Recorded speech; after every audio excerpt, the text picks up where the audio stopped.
Game number one, the Bacon Landlords against Stitch's Booty Fan Club. Volskaya Foundry is our first map, and well, the Bacon Landlords are the infamous team that went to fly onto the opponent's core, or well, first of all, the keep, with Morales, took down the keep, and then tried to take down the core without having dropped the fort, first of all. Kind of backfired a little bit. So it's still a team that is quite infamous for their strategies and their drafting. The word strategy needs to be used very carefully when applied to them, but they definitely have a very unique mindset when it comes to what they're trying to play, and this has a very good chance of coming through in this game now too. So we have already Deckard Cain banned out by the Stitches Booty Fan Club, and now the Bacon Landlords. What are they gonna ban out? It's Midi, first of all. Okay, they don't want to deal with that. That's fine. And in case that anybody was after that introduction wondering, yes, this is Division 7, indeed, of HeroesLaunch.gg. And it was a Fiesta game. It was a fun game as well. But let's see if maybe today we're gonna see a similar strategy. I wouldn't put it past them to go for the exam shit again and just like try and this time take the fort down first, or at least move back. It was an amazing situation, and I kind of want to say that probably what impressed me the most was that after they destroyed the keep, went to the core, realized they couldn't kill it, they didn't try and Hearthstone back. Instead, they went through the wall with the turrets and lost one of their players to the turrets. That was pretty impressive. Khaldor's banned out too. We have Muradin actually banned out now, but we're coming back to our picks, and this is where the magic happens. The magic begins. Someone is called Stitches Booty Fan Club. I want them to at least consider picking Stitches. So he wants to play, we all know that. And it's Khaldor beforehand that we're going to get here for Volskaya Foundry. I mean, typically a map where you see a lot of hit point heavy tanks at the front, you want to stay on that objective for as long as you can. So Blaze is normally a big thing when you are going into bunker. Then, if you're thinking about where we are, when do you see bunker? Right, pretty much never. And if you see a place pick bunker, then normally what happens is that nobody goes into the bunker. So combustion is usually the name of the game, but we're going way ahead of ourselves, because first of all we have Asmodan and Garrosh. But the Booty Fan Club with Diablo, oh, and Lucio. Okay. So Lucio and Diablo, and Lucio on Volskaya Foundry is not necessarily a hero where I'm just like, yep, that adds a lot of value here. That's what you want there. Yeah, not really. There are maps where I think Lucio has value. This isn't one of them. Cho banned out. Now, I'm not sure if Cho'Gath would really have been the choice here on the last two picks, but I guess better safe than sorry. If anything, I would have expected them. I don't think that was necessarily a concern, but better safe than sorry. After we have Asmodan already started, our big question is, of course, how are they going to stack with Asmodan? Because if I remember correctly, the last time that they played, they had Asmodan in 2 games. And the big problem was that their Asmodan player was, so to say, a stand-in, someone that didn't have a lot of Heroes of the Storm experience, started to play Heroes, and was told by them to go in the offlane the entire time. And nobody helped him to stack. That poor soul ran around in the late game with like 50 stacks on his base quest. And today what I want to see is them help the Asmodan player get those stacks together and then play around it. So if it's the same player again, I want him to get some assistance. They promised they would teach him. Today they can prove it. Tyrael and Li Ming for the Stitches Booty Fan Club. Double mage for them. Orphea Malfurion on the other side. And last but not least, for the offlane, what are we going to have here? This is the moment when you have to show me something. An Arthas, Blaze, Urel. There are options. Varian. Alright, Varian, Malfurion, Orphea. Not quite the Jaina setup, but they're going for a bit of burst. Now I want to see the taunt. Don't make me regret this. I don't want to see the meme blades here. I don't want to see Lul blades.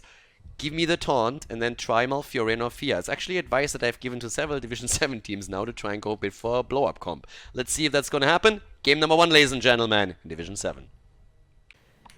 Game number 1 in our Division 7 game. The Bacon Landlords on the left side with Bacon Soccer on Garrosh. Mikasor on Ophia. Dikemuis again on Asmodan, as we've seen in the last best of 3 series. Aramorg on Varian. And we have Holy Shock on Liming for the other team, as I'm completely ignoring Claire, who's playing Malfurion for the Bacon Landlords. So today, no Deckard Kane for her. On the right side of the map, though, we have Stitch's Booty Fan Club with Holy Shock on Liming, Xar on Lucio, I Am Link AMA on Tyrael, Tsukuyo Kage on Gul'dan, and Yusomo on Diablo. Let the fiesta begin, as we have them moving straight into the middle of the map. In terms of talents, Lucio here going into the maximum tempo. It's all about the speed here for him. But let us look at Asmodan. The stack process. Are we going to see them? And no. 6 stacks. Again, too early. You need to prep those lanes a little bit. Oh, but we have the throw into the back line. And look at that. That looked like synergy. That makes me suspicious. Have you guys been training?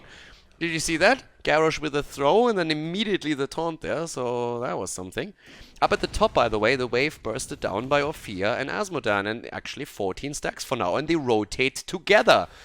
Now again, the coordination is a little bit off. Wait, what? I mean, it didn't get everything, but that looked actually good. Look at that, they've been training.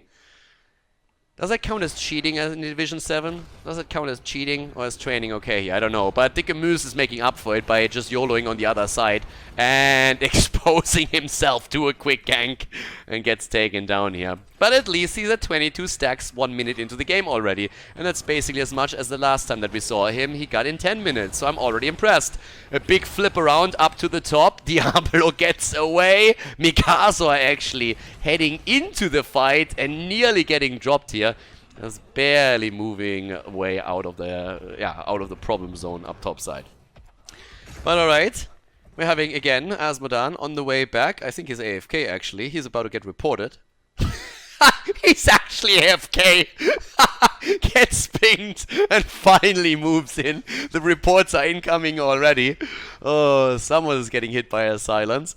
And to the top, we're having Tsukuyo Kage push out the wave, but Mikasa is there to get the experience. And Globe and Chomp Chomp Chomp.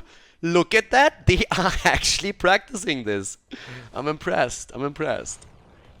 I'm seriously am. And we have Smash taken. I had such high hopes for them after I saw Malfurion for the lockdown and Ophia for the burst damage, but no, it is Colossus Smash. Okay, fair enough. I can't expect too much here. We already have them working on the stacking process. Let's not go too far. So they go for Smash, but they're still stacking. Asmodan is rotating with Ophia continuously. In the mid lane, on the other hand, Lucio is going in to try and take down Bacon Soccer and push him in.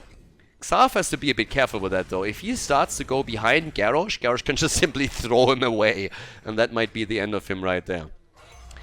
With that said, we have now the first objective activating. And by the way, one of the things that both teams didn't do is they didn't go for items. What is this? League of Legends? We don't need items. We have talents.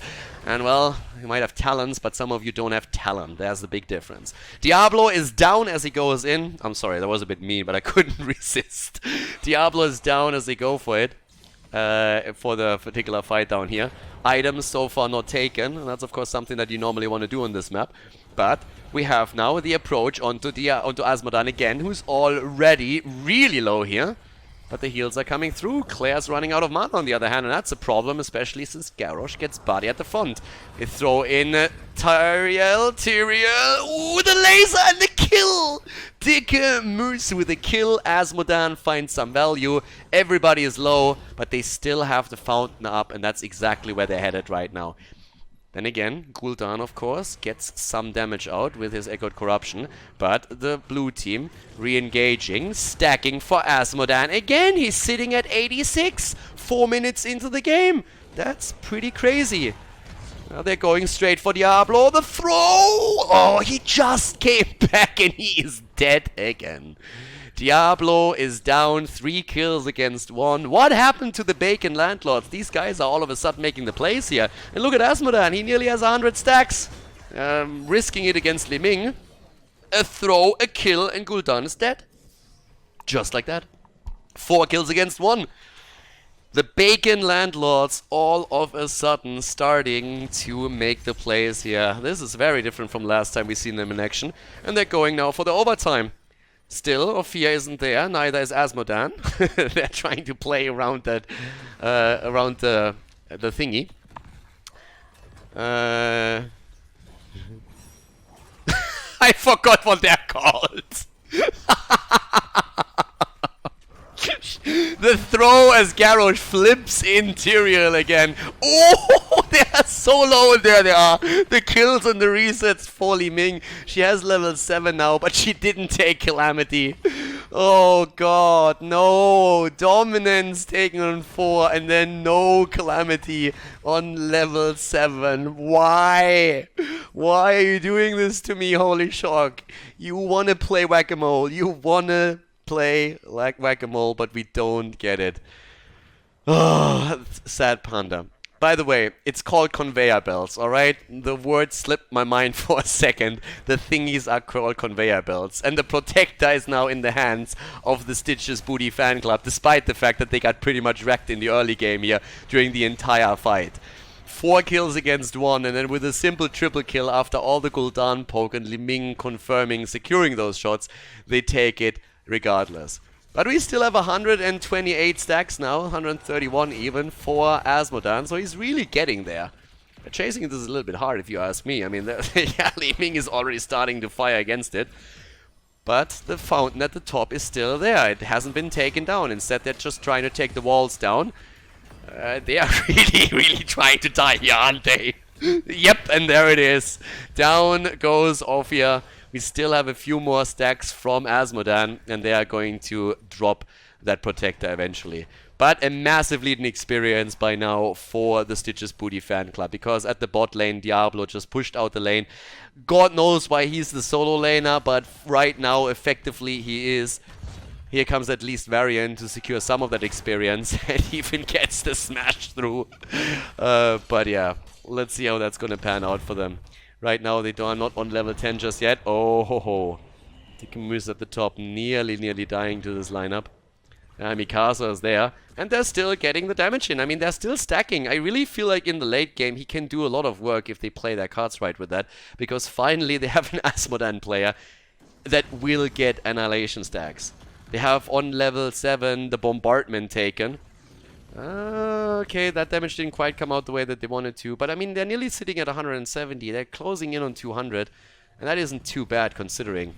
Internal Feast, by the way, again taken from Ophia here. And the Tide of Sin for Asmodan. They definitely taught him well. Someone has to deal with the top lane though. And there's still a fountain. Keep in mind, that fountain that you normally want to take down when you go into the top lane, that is still there. They haven't dropped that yet. And with the Tide of Sin, they can really now try and get the kill. Ooh, the Horrify against Garrosh. Not quite sure. Oh, and the Sanctification is not chosen. Set the Judgment comes through. Oh, damn. Judgment and Apocalypse as a combo. No Sanctification for the fights on the point. This is getting spicy. This game is getting really weird. Oh, full Judgment. Okay. Top side now. Tikamus is still getting a few more stacks. I mean, it would have even better if Ophia would still help him out. He's lasering the minions. No wonder he's out of mana. Oh, he's doing so much better already, but stuff like that is just amazing. I have a cooldown, I'm gonna use it. Okay, 10 abilities are ready for both of them, and I mean, we still have a kill advantage on the other side, but you still need to help Asmodan a little bit. Someone needs to tell him to stop. Like, I just can't. Someone tell him to stop right now. And please, you need to defend the fountain. This is the one thing you want to keep in play. I'm not sure why they are abandoning this, but now the fountain actually gets taken down. Asmodan gets the hit in. Nobody deals with those 2 minions, so he can't even get the stacks for that. Control point is unlocking another 20, but look at Diablo. He's solo pushing. Split push Diablo, the new meta in Heroes of the Storm Division 7. And he's just staying there. He doesn't care about top lane. Split push Diablo is gonna do this for you now. Has an item as well. Aramork has one for the opponent's team, but yeah, with 13 talents now in play, this is the moment when normally the blue team would try and get experience for themselves, but no, they're just saying talent down, doesn't matter, we take the fight anyways. That's fine, it's fine, it doesn't hurt at all. Well, here comes the damage, Judgment, and the Apocalypse setup. Down goes Varian. They go for Garrosh, and he dies too. Everybody just gets taken down. Dickamuse is the last one that survives, and he doesn't survive for long either. It's a 5-man team wipe, as we have 11 kills against 4. The Bacon Landlords are definitely coordinating a lot of their moves better than the last time that we saw them, but damn, they're currently getting wrecked in that fight. Now again, you first of all, of course, don't want to lose the fountain at the top side. Losing that to the minion wave is a problem. Then fighting with the talent disadvantage is another thing you want to avoid. Normally you're willing to give up some progress on your opponent's team side on the control point and just use that time to soak your next talent, and then you engage into the battle. They just simply stood there and took the pain, and they still don't have 13. But now they have to make the play if they really want to take it now. Asmodan has his quest completed. That's great for him. He's starting to move in. Still working, of course, at the 400 that he needs for the baseline quest. But they're all low already. And here comes Diablo. They're going in again. He gets thrown out. Mikasa with a damage attempt, but it's just not enough. Internal Feast doesn't do too much either. And now the Protector is on the map. Here comes the attack against Varian. Aramork on the run. But Dickamuse is starting to do really decent damage. Oh, Claire! That hurt. Metal fist to the face. But Dickamuse is starting to get some damage in. I mean, seriously, they really learned from the last time they played. I'm not quite sure if that's the right move, but they get the kill against Lucio. So they take the oversized minion down, but Mikasa's also gonna fall. Yeah, that's it. So the counter kill right there. Everybody's still on the run. Aramork is already deciding, oh, mistakes were made, and he survives for more, and he charges in. Not that it would have mattered, he would have died anyways, but the fight is just all over the place. They're trying to go for Asmodan, he's about to be lasered down too. In comes Diablo, and the Fiesta is completed. 16 kills against 5. Bacon Soga goes down, 17. I can't count as quickly. 16 against 30 now in talents, and it's all over the place. That game has no coordination anymore. It's just one against one for all and all for one. That's what we're seeing here. Just make it stop. Oh, God. But, I mean, all jokes aside, obviously they're kind of falling apart right now. But if you look at the damage output, Asmodan is actually this time starting to get some value for his team. He's at 19,000 damage. He can still increase that. He has also very good siege damage. And compare that to the last time they played Asmodan, and obviously they still have quite a bit to learn here, but they already play at least the Asmodan composition better. They are doing way better in the stacking process. But after the Stitches Booty fan club had a few problems in the early stages of the game, they are now running the show. They definitely are. Oh, God. The Eternal Feast is also something that doesn't really work out for them. I would have liked the Jaina, to be honest, from them here, from Mikasa, for the team, but we don't get that. There come another couple of hits, and again, Asmodan with the 250 stacks. That's 3 times as many as he had the last time he played Asmodan.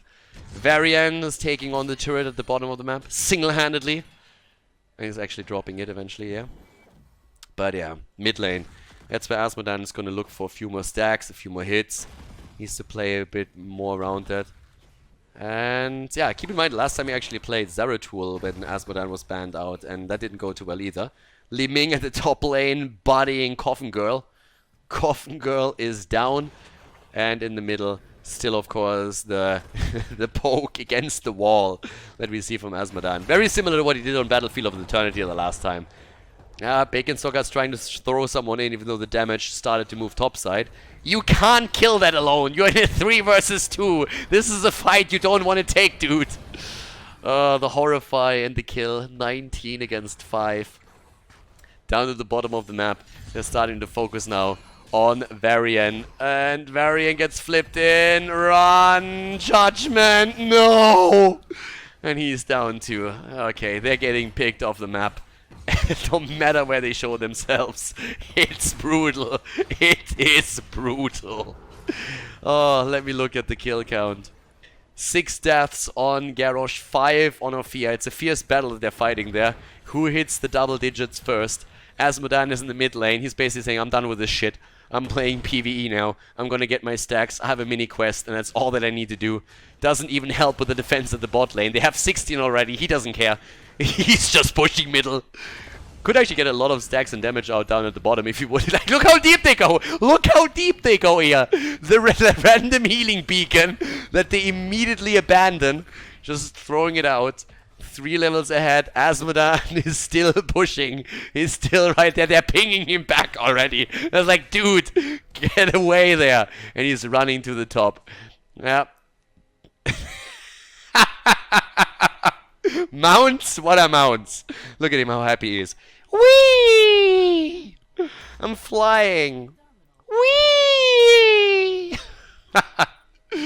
Alright, time for the possibly last protector, depending on that goes right now. Well, depending on it goes really badly for Bacon Soccer. But that was a good globe. Here's the Horrify though. Claire! Apocalypse! Oh, Malf is down. And there's the Judgment onto Garrosh. He's falling too. 2 kills already. Diablo is going for Mikasa or the other way around. I'm not quite sure who's attacking whom in that case. But it is Orphea that falls first. And that's 3 kills already right there. 294 stacks now for Asmodan. We have level 20 already for Stitch's Booty Fan Club. And Diablo is just trying to 1v2 at this point. The rest of the team is saying, dude, come back. We got this. Let's just simply go for the protector, and Asmodan finds another laser target. Always a happy moment for him. Gets flipped in on the other hand, and that's another kill. Yeah, Lucio moves in and says like, I'm helping. But it's actually Gul'dan who gets the kill here. Demonic Circle right on the point. Archon has been chosen as well, and it is a light show. That's a rave right there. Look at that. Oh my god, it is beautiful. And while all of this happens, we're seeing the keep at the bot lane already taken out before the protector is even there. 3 levels ahead, 19 kills ahead, 24 against 5. And yeah, protector's on the way. It should be game, but it is Division 7. You never know. You never know. So with Arco now coming through, we don't even... Oh, we're actually seeing it, okay. They are moving middle? Why are you moving middle? You don't get extra experience in custom games if you take down all the structures. Why are they going middle? You have level 20 and you have the 3rd protector. Why are you not ending the game? More kills! Kill more of them! Kill them all! And they get the kill. Garrosh is already down. They're going through the middle, trying to drop that here. Diablo is moving in again. Lucio dies once more. Yep. And we're having at least Varian being eliminated. The Protector is walking past everything and is getting taken down without even getting the keep here. They basically just chase heroes. That's all that they do. 26 kills against 6. They're trying to demoralize the blue team before we're heading into game number 2. That's what's happening here. Or they want to give them a fair fight. We're not quite sure yet. Dickamoose gets taken out again. Asmodan is dead, and now with all 5 eliminated, you could go for the core, but why would you waste your time there if there's more structures on the map that you can eliminate? More siege damage! And of course, we're going top lane now. Or not. They're not quite sure yet. They're still thinking about it. I mean, Holy Shock alone could have just simply sieged up on the core and lasered it into the ground, but that would be too easy. And of course, they're going top lane. What else are you gonna do? They poke away against the keeper. We got this. I'm not so sure if you guys do. I'm gonna tell you one thing. If the blue team hits 20 and wins the game, I'm going to make fun for at least 10 minutes of Stitch's Booty Fan Club. That's definitely gonna happen. If that's the case, if that's a turnaround, that's what's going to happen here. But I have to admit that the chances for it are slim. Here comes the judgment and 30 kills. Ooh, but the kill against Orphea too. She gets the ult through, but it doesn't do too much. Catapults are already on the core and they're saying, we're kind of done with this shit, guys. You might not want to end the game, but we definitely do. In comes the Horrify. They're trying to go for Varian. They get him, and they try for more. Claire is being attacked. She's already on the run. The core is lasered into the ground, and this, ladies and gentlemen, is game number 1. The Stitches Booty Fan Club with a victory on Volskaya.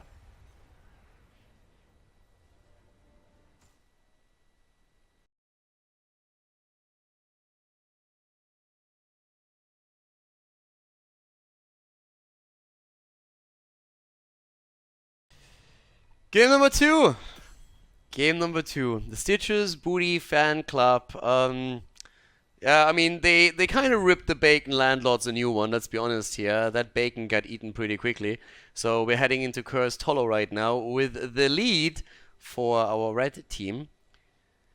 I mean, they played a little bit better. They at least started to stack with Asmodan. I just hope that someone told them, listen, you don't use the laser on the minions. It doesn't really do anything for you.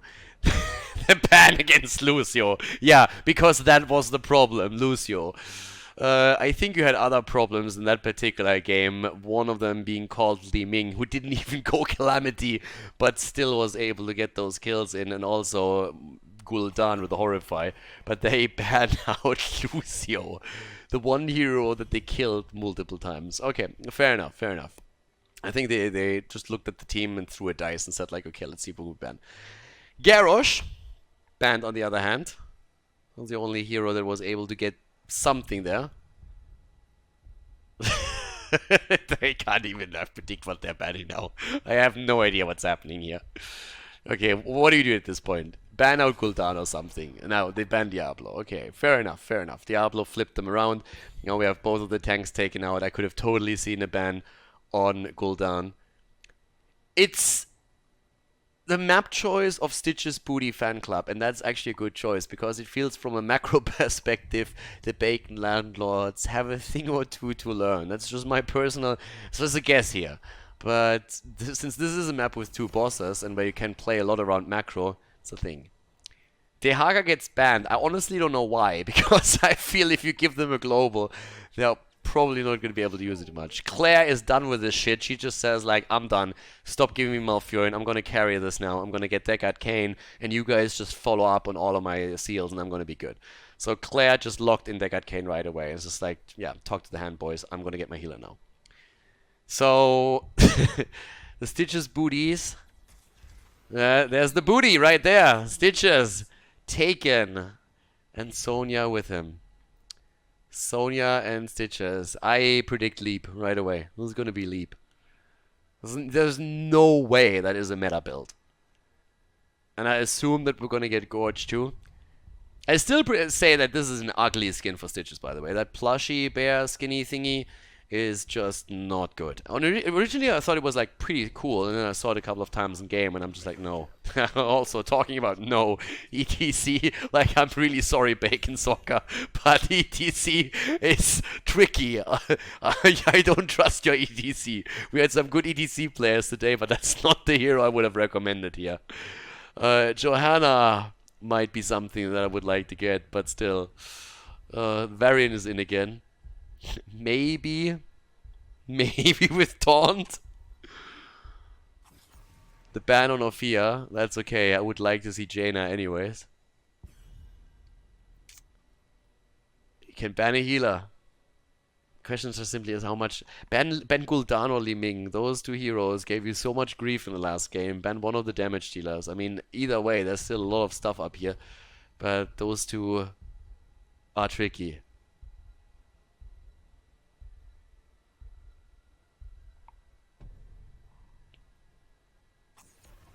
Yeah, yeah, why not? Ban on Kel'Thuzad, that's fine. I wouldn't be more worried about resets, but it's okay. I'm pretty sure that we're still seeing either Gul'dan or Li Ming, or even both taken again. And if you go, I mean, Div is up too. If you want to go into a full Stitches Kidnap combo with Gorge and a Medivh Portal, you could do that too. That would work as well. Have the setup for it for sure. Chromie Uther. Uther with Sonya. Alright, I mean, why not? It's not really... I mean, Uther is still a bit of a big question mark for me personally, but okay. Let's get the Uther in here. Chromie, on the other hand, I'm afraid, I'm very, very afraid for the blue team now. The Bacon Landlords might have a problem or two with that. Last two picks, here we go. Diva Vala. Oh god. I mean, ETC Vala, you can at least create the space with a face melt, but at least make sure that you get the right talents, that you go into a face melt build with this. Diva Varian ETC. I mean, again, you get the stay a while and listen into the mosh pit, into the Diva bomb.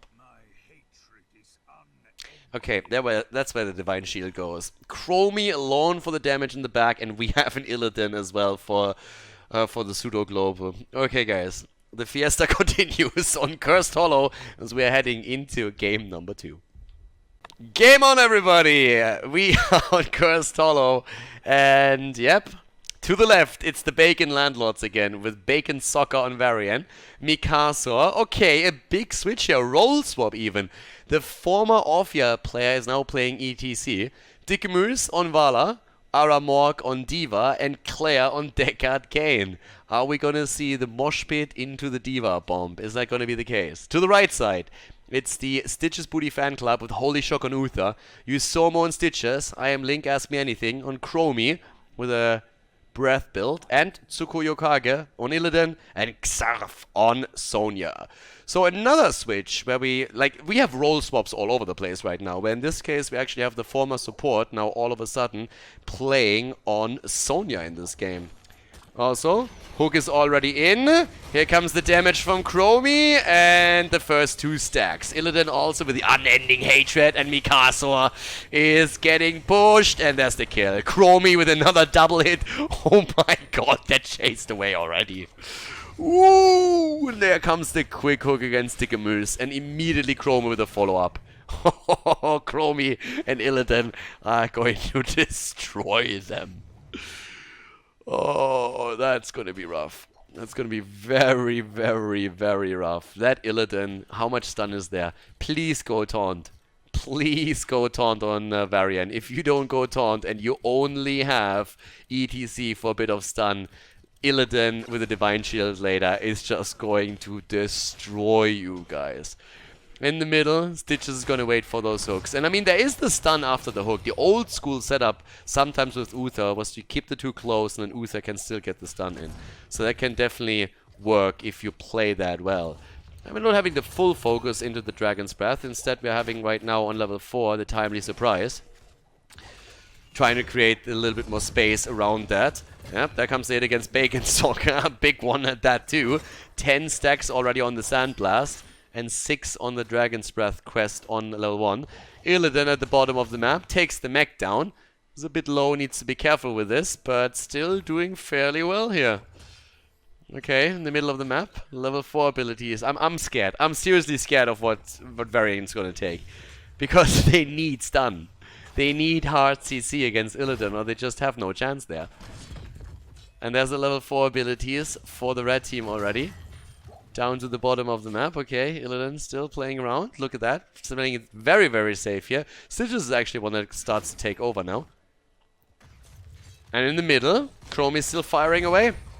Holy Shock needs to be a bit cautious. Dickamoose is going to try and go for the stack. Please tell me you're going there. Yeah, okay.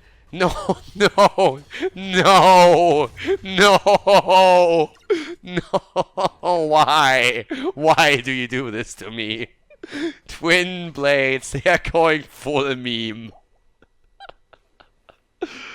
Oh, this is gonna be so ugly. This is gonna be so bad. 2 kills against 0 right now. Illidan is already taking camps for map control. And yep, we have the first tribute on the map. First tribute is right here, and Bacon Soccer is looking for the Varian kills. There's the slows. Once he has his level 7, he's going to be a bit stronger with this, but I am so afraid for this. The time trap build for Chromie continues with the Chrono Sickness now.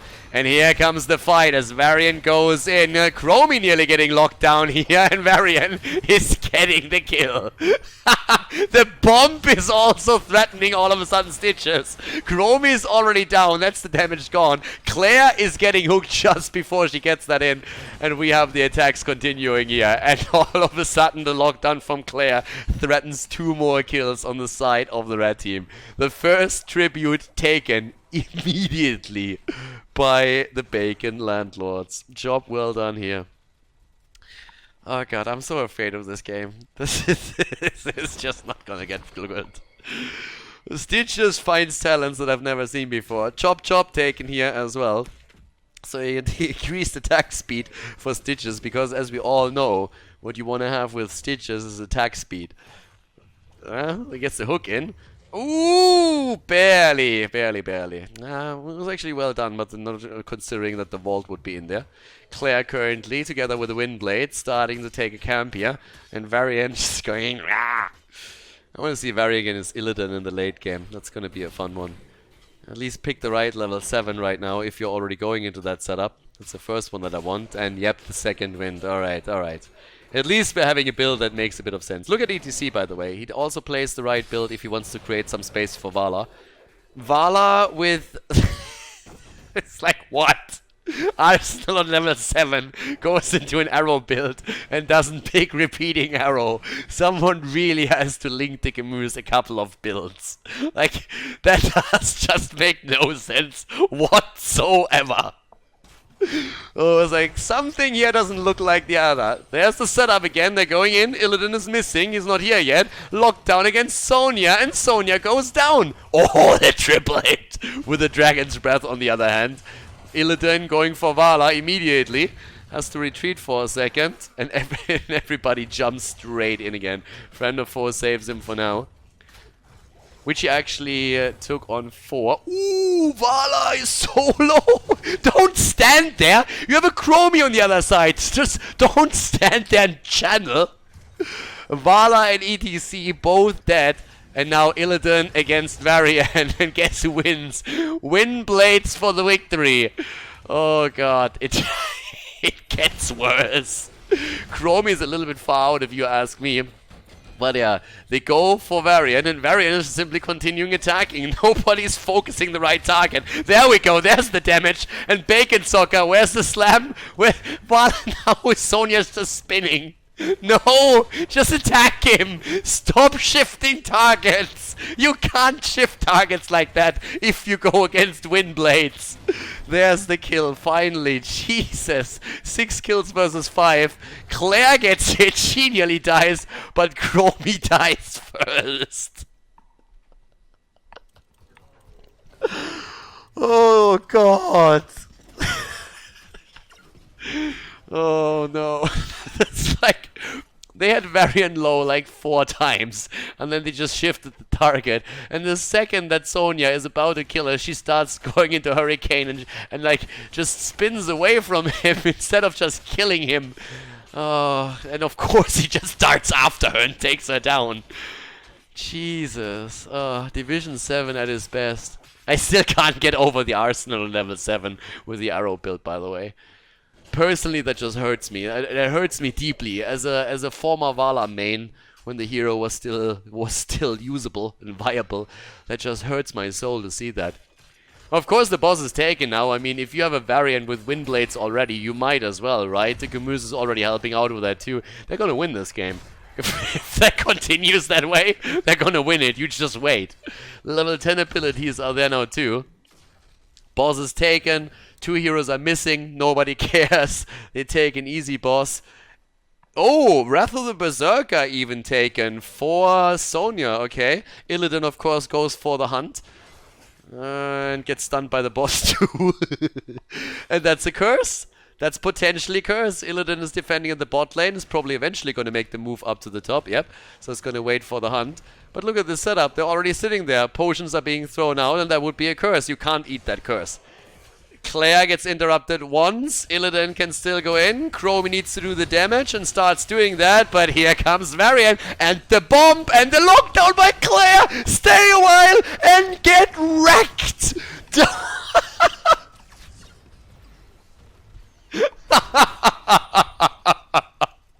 Oh my god. Sonya goes down. Illidan and Uther are both dead. Oh. The explosion into the stay a while and get wrecked. This is nuts. Oh, that hurts. It really hurts. And they're just destroying them. 10 kills against 5. We're gonna see a variant ban in game number 2 and game number 3. Stitch's Booty Clan Club is just looking at this like, guys, we can't lose this. Like, we can't lose against this shit. Alright, there comes the damage from Chromie again. She definitely gets that out. But Claire is wrecking them. Look at all these lockdowns from Claire. Yes, the other heroes do the damage, but Claire is just locking them down with Deckard Cain in every setup. She's the one that goes for stay a while and listen. They pick Deckard first of all, and Claire is delivering the entire time here. She locks them down, she sleeps them, she keeps them variance range, she keeps them in the explosion. Claire is carrying that shit hard. The damage on Chromie, 37,000, but Varian on 27. 13 in their hands. Damn. Alright. Chromie goes for the bye-bye. You only have, I mean, you have a few stuns on the other side, but still. And of course, there comes Varian. Ching, cling, cling the entire time. Getting the attack in, and yep, that is another boss easily down. Nobody cares about it. So yeah, that's a quick one. Secured right there. 12 kills against 6. Stitches, by the way, fighting down here with ETC. And we have D.Va moving in too. The rest of the team is finally starting to say, well, maybe we should do something about that. There's the hook just outside of that, and they get ETC. Yeah, ETC goes down. He even tried to go for the mosh pit, and that was interrupted. But now they can chase targets. No, no, no, no, kill her! Kill her! What are you doing? Just kill her! And instead he gets locked down and gets even away. This is more surprised than anything else. He could have killed D.Va, but nope. There's a bomb going off in 5 seconds. Let's run away.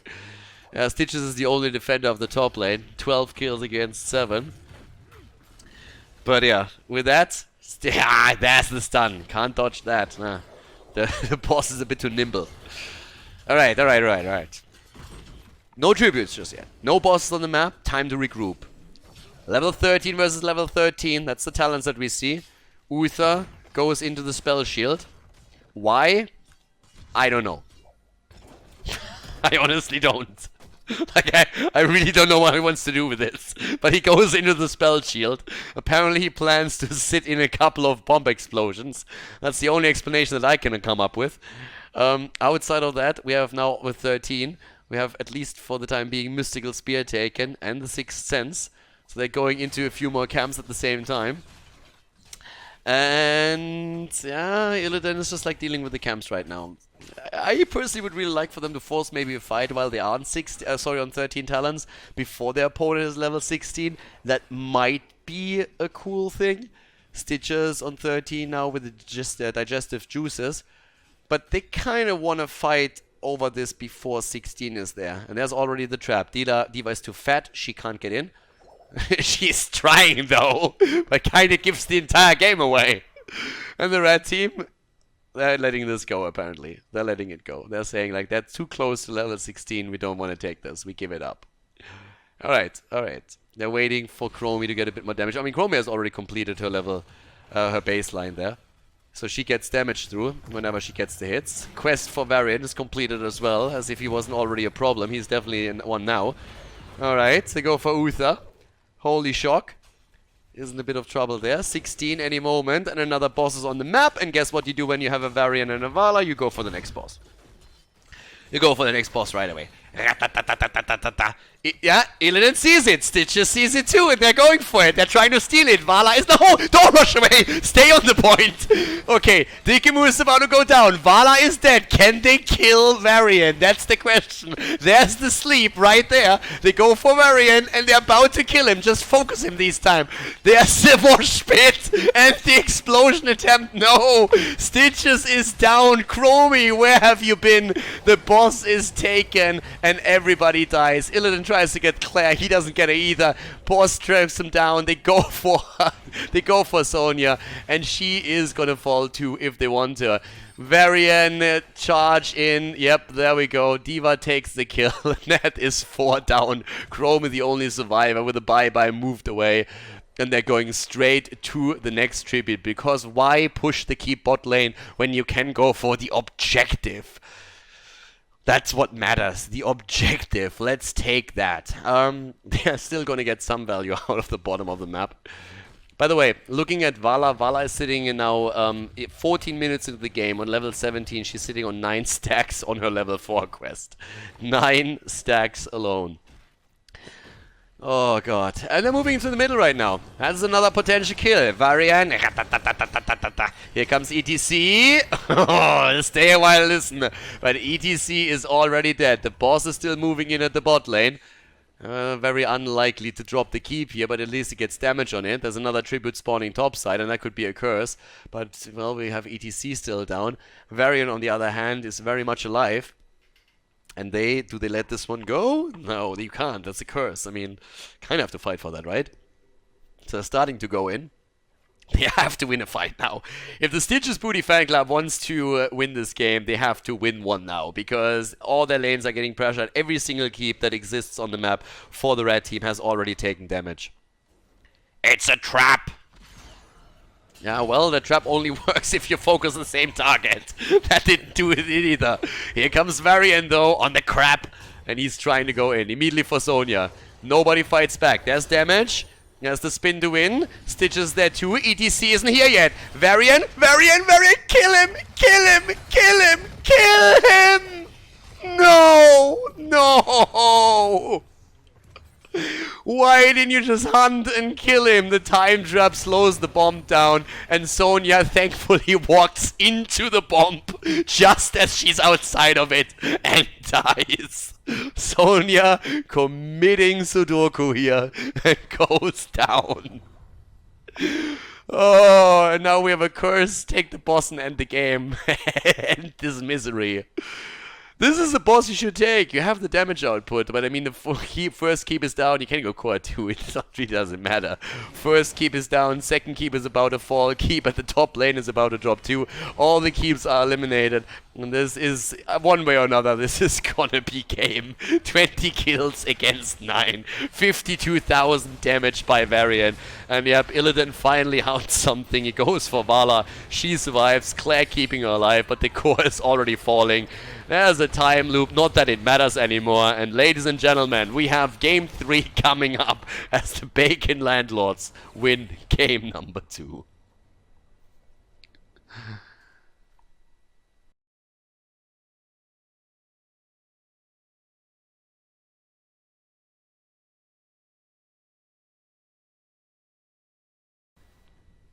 Bacon Landlords versus Stitches Booty. Deckard ban coming in. 1, 2, 3. Ah, there we go. Oh, I can predict the future. Look at me. Stitches Booty, they learned their lesson and they banned Deckard Kane. No more sleeps from Claire. The Bacon Landlords were successful with the Fiesta. They got completely destroyed in game number 1, but in game number 2, they definitely won the game there. So now we have the Stitches Booty fan club trying to turn this around. I'm probably going to take this a bit more serious. I think they and again, Lucio was not the problem in game number 1. But okay, keep banning it. Stitches Booty fan club, I'm pretty sure they're going to take this a bit more serious than they did game number 2. I don't think that they expected actual resilience from the Bacon Landlords after pretty much demolished them in the first game. So we're gonna see a bit more thought being thrown into this one. Variant gets banned out. We are not dealing with the meme blades this time. We just proved to ourselves we can't focus the same target or stun it, so we're gonna ban that out and take it from there. Fair enough. Fair enough. Did we have other problems in that lineup? Well, kind of need to think a bit about other melee assassins, I assume, that could play that role, but outside of that, anything that has too much self-sustain when it doesn't get stunned might be a good idea to ban out right now. Diablo gets banned again, and the Stitches a Booty fan club. What do you first pick here? I mean, we still have Garrosh around, so they could pick Garrosh if they wanted to. It is Infernal Shrine, so you get the value there. Johanna is another pick that would help with a wave clear, if they want to play that. And Kel'Thas is up too. Ah, get that AoE damage in. Could see Convection. We already had it earlier in one of the Division 7 games. And first two picks. It's a moment of truth a little bit. That's when Claire's probably going to lock down her hero. And we're going to see how much carry potential support has in that game. I mean, it's Infernal Shrines. Sylvanas Gul'dan. Don't tell me they're playing the same build again that they played the last time. Don't tell me. In before Morales gets banned. Stitches Booty. Have they watched that game? Do they know about that backdoor snipe that we had the last time on Infernal Shrines? That's the big question here. Tyrael gets picked and Garrosh, so there's no sanctification this time. Already the first step to make sure that that combo doesn't work out.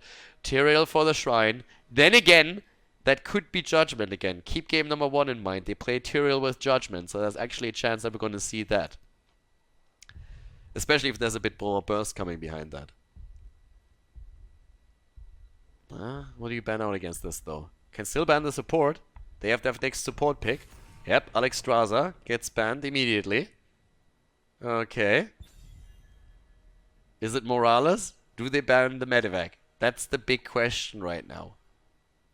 The last time that we saw the Bacon Landlords on this map, they actually played a game where they tried to dive the keeps with the Medivac. They forgot to snipe the fort, so they all died. Well, not all of them, but it failed. And they lost the game. But is it going to be the Morales ban? No, it's White Mane. Okay.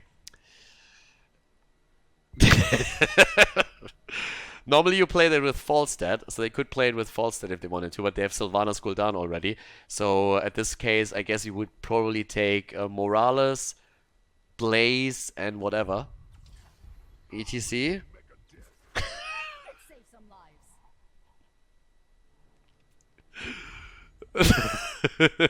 I've seen this before.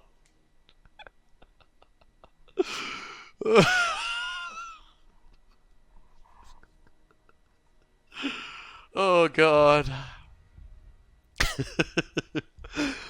Like if Stitch's Booty Fan Club has never seen this, then yeah. Li Ming and Malfurion. That is a good lineup. It's a double mage lineup. It's a Tyrael of the Judgment and Garrosh. So scratch the good lineup. But it's like decent heroes that they're picking. Last pick though. What's the off lane now for the Bacon Landlords? I think a bunker would help. But then again, are they going to use a bunker? Just to make sure that the fort is not, or the keep is not going to take them down. They need something like this. Okay, Asmodan on the last pick. Demonic Invasion pretty much for him, I would assume. Okay, guys. Game number 3. Let's jump in Infernal Shrines, the final map in the series. The meme dream is alive. We have the Bacon Landlords go up against the Stitches Booty Fan Club again on Infernal Shrines. And guys, look at this team. Have you seen this before? I have, and I know how it went the last time. And the Bacon Landlords with Bacon Soccer on the roll swap, going on to Morales, Mikasa on Sylvanas, Dickamoose on Asmodan, Aramork on ETC, and Claire on Gul'dan. Reign of Destruction incoming. We're going to see them snipe keeps again. To the right side of the map, the Stitches Booty Fan Club with Holy Shock on Li Ming, Xarf on Malfurion, I Am Link AMA on Tyrael, Tsukuyo Kage on Kel'Thas, and Yusomo on Garrosh. And in case that you don't know about it, but they already tried to play one time with Medivac on 10, trying to snipe the keeps, and it failed in glorious fashion. We have convection taken as well, so both of the teams are going straight for the meme dream here. But with the setup that the Bacon Landlords are using, they are going to try and take those structures down. And I'm not sure if it's gonna work. But with Reign of Destruction probably chosen from Claire, and on top of that then also Asmodan very likely heading straight into the demonic invasion, there's a lot of pressure there. Talking about Asmodan. They learned the lesson from last time. They're like, guys, we need to take down a fort. If we take down a fort, we can kill the keep. So they're immediately trying to backdoor the fort at the top lane and lose 2 in the process. I mean, they damaged it a little bit. They didn't do a lot, but it takes some damage. 4 stacks now also on Kelthas. Oh god. That's one way to play the game. This is one of the moments when the Booty fan club is looking at the game and is like, the fuck? And immediately move in. Okay. So that didn't go well. How do you play it from there? 2 heroes down. ETC. Yep, there's another stack for the Convection. He's sitting at 6 stacks now. Level 1 tunnel for Malfurion, by the way. The Celestial alignment here. Okay. And at the top, again, Asmodan and Sylvanas trying to push. They went through the wall this time. They nearly died again. ETC is already taking the damage. Bacon Sock over the heels. Gul'dan alone at the top lane. And they're just trying to foreman it now. But 8 stacks now on Convection. Kelthas is getting the stacks in. And Mikasor is kind of low. And attacked immediately, but jumps away just in time. The problem with that strategy is you have to get to level 10 alive in the first place, and the way they are playing it, I'm not quite sure that happens. So, we have them pushing this again. Mikasa is sitting there, probably wondering why his dagger is not disabling the structures. Auto attacks is what's needed. Ooh! Link nearly dying here, but look at ETC, low in mana, and also more stacks for Kelthas. Kelthas is sitting at 13 stacks right now, 2.5 minutes in. Kelthas is sitting there, it's like saying, like, guys, this is going so well. Like, keep it up. Another 2 stacks. He's at 15. He nearly has the 20, and Mikasa goes down to... Oh, the Gravity Labs follow-up, and that is another kill. 3 kills against 0. And Kelthas is like, I don't know what's happening, guys. I've never stacked so quickly in my life. By the way, talking about stacking, just to let you know, Kelthas has as many stacks on his Convection as Asmodan has stacks on his baseline. Just so you know what we're talking about here, okay? Just so you have a bit of an idea what's happening. Bacon Soccer gets thrown and goes down. Oh god. So, well... with that said, first Punisher up at the top, looking pretty good right now for the red team. Not gonna lie about that. Here comes another attempt from Asmodan to stack a little bit, and he actually hits the Orb of Annihilation, hits it pretty hard. But of course Kelthas sitting at 16. There's another throw into the back line, and kill number 5. 5 versus 0, and 18 stacks against 6 on the objective. Things are not looking well. Basically, the blue team is a bit too single-minded in their approach to the game right now. There's nothing wrong with trying like Juice Pirates and like that Morales Medivac backdoor strategy, but if you're trying to play that, you still need in the early game to play a normal game to at least end up on the same talent tier and level as your opponent. And we are far from that happening. So if you have multiple layers to your strategy, that's always something that can work out. In this game, though, they are way too much zeroing in on that particular style, and it's not really working well so far. They're baiting the Punisher over, though, and I actually can definitely appreciate that, so they're lasering that into the ground. But we have them still in a position where they are far behind now. So they're going to take this before it takes down the fort. Also, Sylvanas has taken a camp that helps pushing the top lane a bit. But the rest of the team in red is rotating across the map, just taking maps everywhere. So they're going to take this right now. Also, when it comes to like talent choices in general, I mean, with 17 stacks, we now have Burnt Flesh taken for Kelthas. So he's looking at a fantastic position. If he doesn't YOLO in somewhere, by the way, there we have the 5-man. Again, they need to take down a fort if they want to make it work. And to be honest, there's no reaction. This is a huge misplay from the red team. I'm not even kidding here. Because look at what's happening on the map. They're just taking camps. And they just lost a fort. They just lost the fort. So now if the rotation happens from that team, they are actually ahead in terms of passive experience and structural position on the map. So that's a massive problem. Somehow someone just needs to rotate down to the bottom of the map and defend here and soak the experience. But losing that fort was a massive issue. Not only because of the keep, just in general. Sylvanas trying to move away. Mikasa gets taken down again. And, well, Khaldor is actually not able to get his quest completed because the opponent is dying too quickly. So he doesn't know what to attack here. But level 10 abilities, that's going to be the big deal. 6 kills against 0. That camp at the top lane is even damaging the towers. So if it is able to take a tower down, even if they don't get this one, it's going to be fine. I am just wondering, does the red team know what's coming? That's the only thing that I'm really wondering about right now, because if they don't, then they actually might lose this. If they don't react appropriately once that medivac flies in, they might actually lose that game in the long run. So the question is really, has any one of those players, convection by the way completed, has any one of those players watched the last time that we casted the Bacon Landlords here?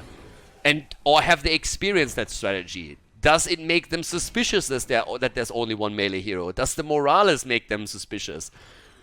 Does the roll swap make them suspicious? Or do they just sit there as like, nah, this is fine?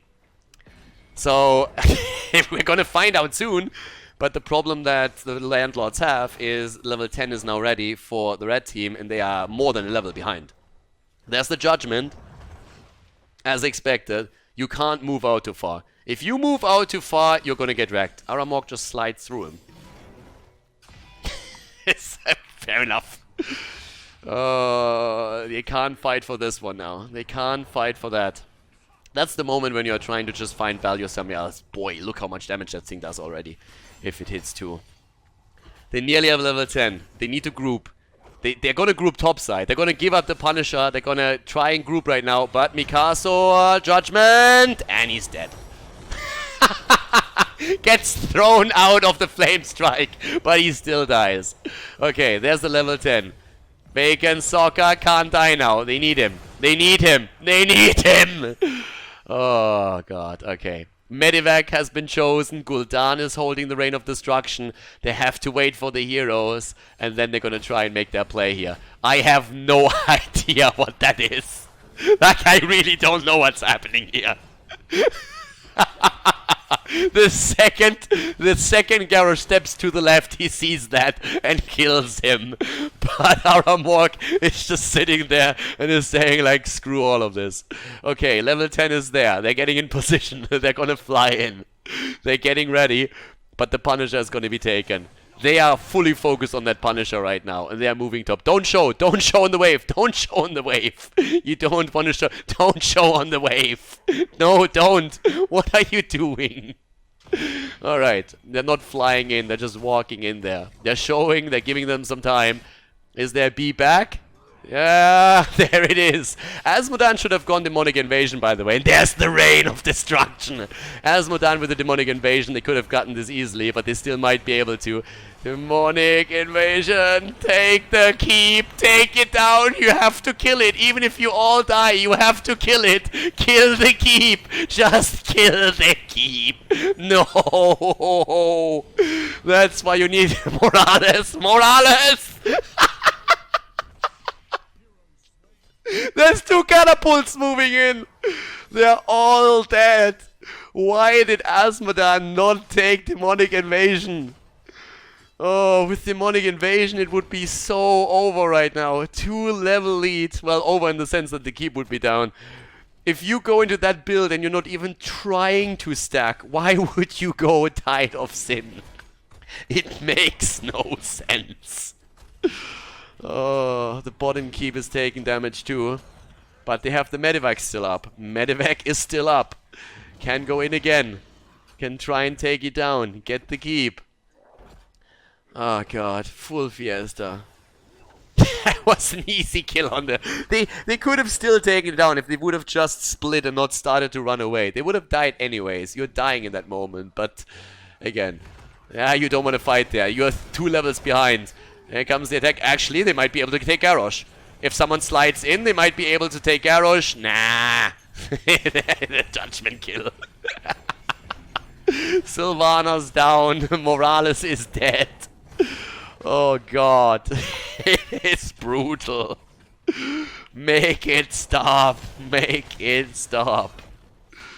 Oh god. 23,000. There come the hits. Like again, I really think that strategy, especially on this level, can totally work, but you have to play it a little. You can't just zero in on that strategy this hard. At least in the early game, you have to try and play a normal game. By the way, there's also nothing wrong with you just flying behind the fort, taking the keep down while the fort is still on the map. There's nothing wrong with that. You will always have an easier time taking the fort down later on than the keep. You just have to delay it a bit. Talking about delay, there's a kill actually coming in for them. Yep, they get a kill. 15 against 1, they get one. They're losing 2-3 in the process probably, but they got a kill. Well, actually they don't. Look at that, Aramork with the slide. They haven't used Medivac once yet, by the way. No Medivac yet. They go for Tyrael again. 13 talents already. But, yeah, they need to defend the bot lane and eventually they need to try and get a keep here. If they want to play around this. I mean, the strategy for them seems to still be go for keep and then for core. So core right away. The problem is, oftentimes when you play... Well, basically when you want to play the strategy, one of the big thought processes behind it is you want to have Tyrael so he can use Sanctification. But Tyrael was picked by the other team because they like to play Judgment, as they did in game number 1 already. So that's a huge part of that composition just simply gone. Zeratul is another hero that you can play with that strategy because he can use the Void Prison to isolate the opponent and slow them down. For example, when you go for core and you fly into the Medivac and go core, Zeratul can then shortly after, when the opponent comes out, Void Prison this area so that they can't move out and delays them and allows you to get more damage in. But they don't have that either here. So now we're sitting at ETC. Need to wait for the 13. Hasn't even made a choice yet. ETC... And gets interrupted on the mosh pit. Rain of Vengeance with the value, but not with the kills. There comes the judgment again on Mikasa. Is trying to get away. Might get away, actually. And indeed does. Unless Holy Shock is able to close that gap. Nope. Claire with another quick corruption stack. But now you are 3 levels behind. You have the bot lane taking down your keep. So that doesn't fall either. And 16 is ready for your opponent as they are taking, or are about to take, another Punisher. It's still a strategy that they can play. They have to refine it a bit. But yeah, that keep at the bot lane is going to fall. I have no idea what Garrosh is doing, by the way. And he actually survives. He's trying to kill himself, and Sylvanas is having none of it. The blind arrow. Oh, the blind ult to try and take him down. Why do they walk all the time? You just showed already. They literally have a medivac. Why do they walk the entire time? You can use the medivac to fly in. 2 defending. Sylvanas is now coming over. Oh, and they're starting to go straight for it. Alright, yeah. I mean, that's 2 defending against 4 or 5 right now. Throwing them in. The rest of the team is coming in from the top now. And already the Punisher has been taken. Here comes the entire setup against Morales. And the entire team is dying. 22 kills against 1. That strategy just doesn't work if you don't start it early. You have to at least try at the beginning of the game to play against your opponent without memeing too hard and losing too many heroes.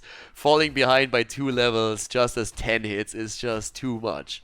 And you need that Tyrael pretty hard. So yeah, earlier pick into him would be good. They were trying, but Medivac wasn't used once. Medivac was not used once in the game. And now with a 3-level lead, 21 extra kills, Stitch's booty is taking 1 keep, they're taking 2 keeps, and they're going... Oh my god. Okay, they're taking 1 keep, and they're trying to take the keep. No, there's the mosh pit! Mosh pit and Malf is down! Oh my god, what's going on here? The top keep is down, the bottom keep still lives, and they're losing Sylvanas. Oh.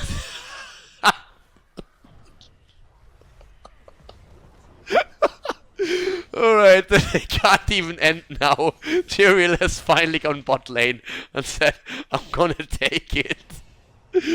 Oh god, 2 kills against 23. I can't believe the game isn't over. They took all of the structures down this time, and the catapults are now pushing, but the game is still ongoing. Oh god. Whew. Alright, deep breaths, deep breaths. Okay. Camp's taken again. Malf and Garrosh are the two that are feeding hard on the side of the red team. They are the problem for sure. Nearly level 20 now. By the way, Khaldor's with 38,000 damage. And they're gonna try and go for core here at some point. Why are you walking? Stop walking! Take the medivac. You're gonna die anyways, but at least take the med. There we go. Okay, this is the last hurrah. If they win now, I'm gonna lose my shit. Alright, they go in here. Don't stack, don't stack, don't stack, don't stack on the same point. They're gonna go for the core. They don't have Tyrael sanctification. They're trying to race it down. There's no way this is working. 80% on the core. They have 70% on the core and they are all dying. Mikasa is there, 68%, and they all die. With Tyrael Sanctification and Zeratul Void Prison, you might actually be able to raise that down. You might actually be able to win this. Just simply because you buy time, Tyrael Explosion does even more. But now it's over. They could have won this. I'm not lying. Like, they could actually have won this. Meme a little bit less at the beginning of the game. Get the keep at your first try. And then later on just rinse and repeat. But yeah, this is Division 7, everybody. The Bacon Landlords with another big show here against the Stitches Booty Fan Club. But it is the Booty Fan Club that decides the third game in their favor and takes the series with a 2-1 victory. GG, and well played here by the Booty Boys.